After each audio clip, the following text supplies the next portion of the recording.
여러분,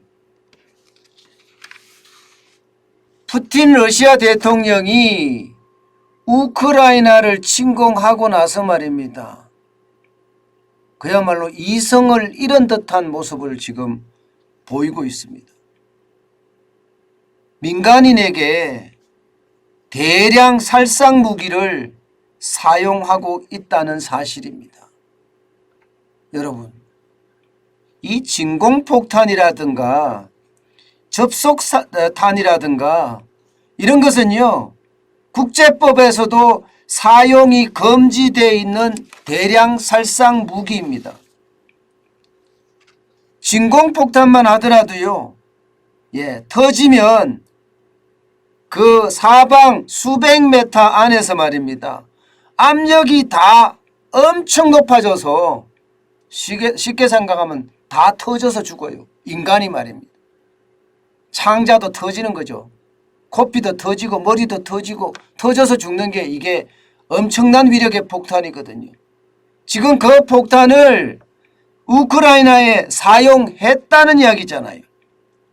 여기에다가 크러스트 밤이라고 이야기하는 접속탄, 이것도 마찬가지로 말입니다. 대량 살상 무기의 일종입니다. 이런 대량 살상 무기를 우크라이나, 그것도 민간인을 상대로 쏘았다는 사실은요, 이거는 엄청나게 충격입니다. 이거는 여러분, 전 세계가 분노할 수밖에 없는 상황이에요. 분노할 수밖에. 아무리 다급해도 말입니다. 러시아라는 초강대국이 우크라이나라는 약소국을 그야말로 초강력 대량 살상 무기로 무차별적으로 사용한다는 것은요, 이게 여러분 국제사회가 용서할까요? 점점 이렇게 되면 말입니다. 국제사회도 이게 용서할 수가 없는 거예요. 국제사회도. 실제로 말입니다. 우크라이나 내무부 장관 보좌관이 밝힌 것을 보면요, 이 진공폭탄이나 접속탄이 터져서 수십 명이 숨지고 수백 명이 다쳤다는 거 아니에요. 수십 명이 숨지고 수백 명이 말입니다. 이 정도로 이야기한다면 지금 우크라이나를, 약소국을 그야말로 폐허로 만들겠다 이런 뜻 아닌가요? 민간인 지역에도 이렇게 마구마구 쏘아대니까 말입니다. 마구마구. 저는 강대국이 체면도 없다고 생각해요. 체면도. 지금 이렇게까지 만약에 해버리면 이게 주변국이나 당장 EU만 하더라도요, 유럽의 여러 나라들, 그리고 미국도 마찬가지. 지금까지는 미국이 군사 개입은 없다 이렇게 이야기하지만 과연 이렇게 민간인들이 순식간에 말입니다. 수백 미터 반경 안에서 민간인들이 말입니다. 내장 파열로 죽고 전신 화상을 입어서 죽는다고 쳐보세요. 그런 게 여기저기서 계속 일어난다고 생각을 해보세요. 그러면 아마 국제사회도 가만히 있지 못할 겁니다.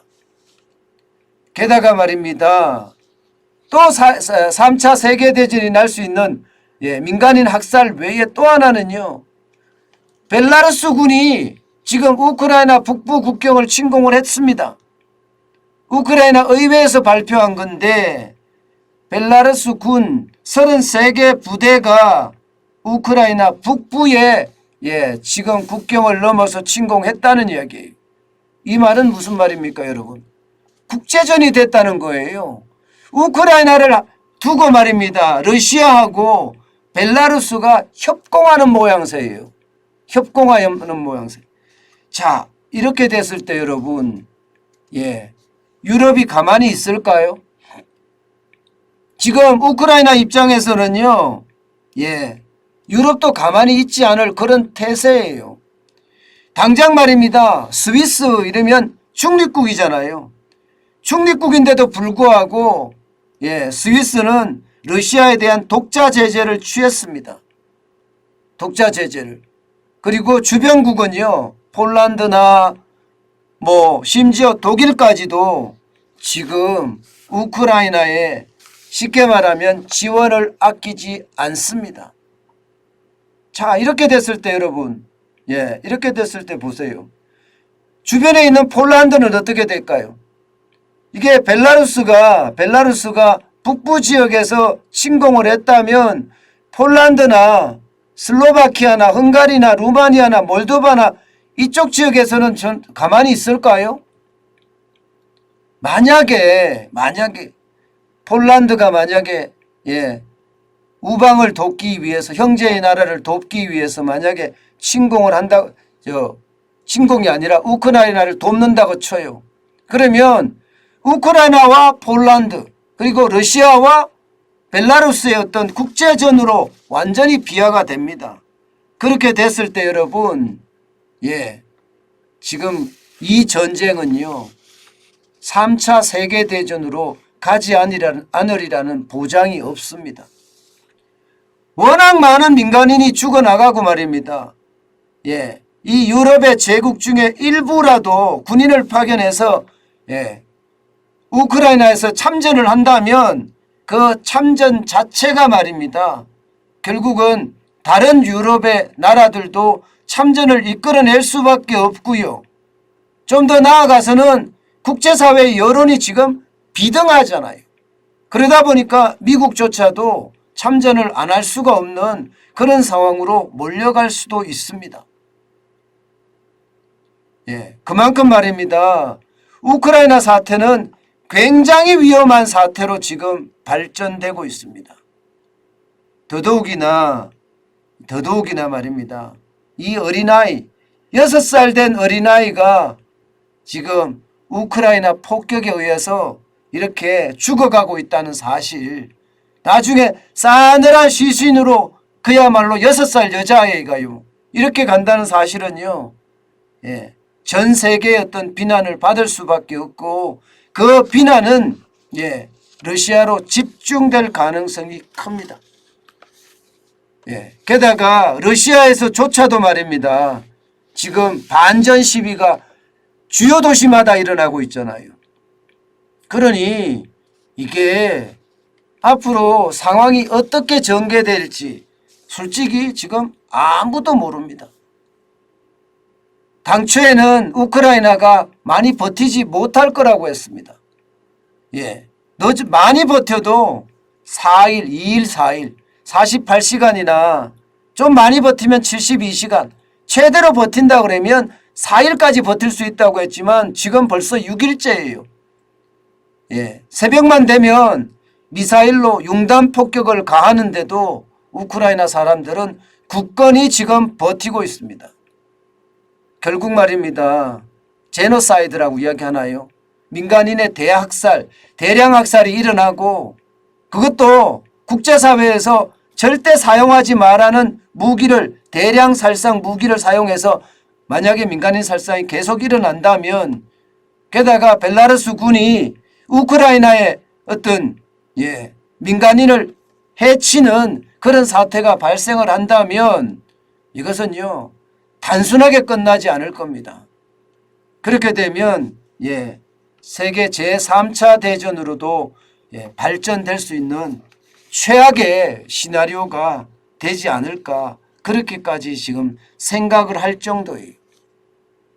벌써부터 말입니다. 국제형사재판소라고 이야기하는 ICC가 러시아군 전쟁 범죄에 대한 조사에 착수하기로 했습니다.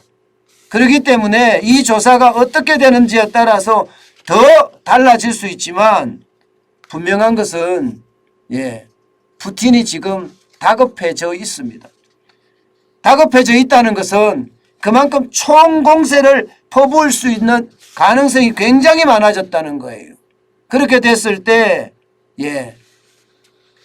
우크라이나의 주요 도시는요 그야말로 쑥대밭이 될 겁니다. 러시아가 가지고 있는 모든 무기들을 거기다 쏟아부을 거고요. 심지어는 핵까지도 쏟아붓는다는 이야기를 하고 있을 정도니까 그 어느 때보다 지금 세계 3차 세계대전에 대한 위험은 저는 커진다. 이렇게 지금 생각합니다. 참 이게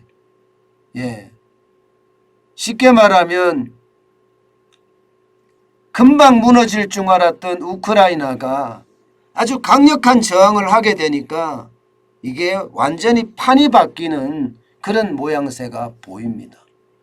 이렇게 가다가는요, 러시아 내에서 이게 가만히 있을까 그런 생각까지 듭니다. 어쨌든 여러분 상황은 굉장히 좋지 않습니다. 우리는 두 눈을 실제로 말입니다. 부릅뜨고 이 상황을 지켜보면서 우리가 어떻게 대응할지 그 방안을 찾아야 될 것으로 보입니다.